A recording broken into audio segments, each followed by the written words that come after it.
Siz ham har kuni quloqingizni paxta tayoqchasi yordamida tozalaysizmi?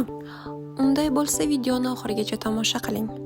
Quloqni paxta tayoqchasi yordamida tozalash salomatligingizga xavf tug'dirishi mumkin. Nima uchun?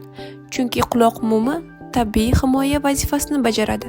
Quloq mumi chang, bakteriya va mayda zarrachalarning ichkariga kirishidan himoya qiladi.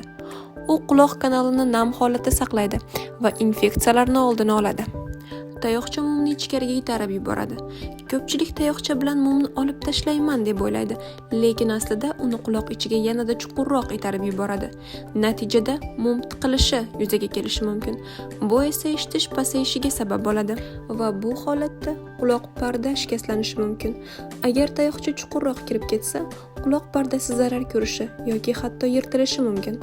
Bu quloq og'rig'i, eshitish qobiliyatini pasayishi va yallig'lanish keltirib chiqarishi mumkin. Infeksiya xavfini oshiradi.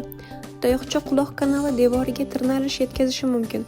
Bu esa bakteriyalarni kirib borishiga yo'l ochadi va otit, quloq yallig'lanishi chaqirishi mumkin. Shunday ekan, quloqni qanday to'g'ri tozalashimiz mumkin? Tabiiy tozalanish jarayoniga ruxsat berish.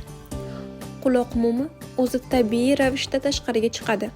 Uni shunchaki namdoka yoki sochiq bilan tashqaridan artish kifoya.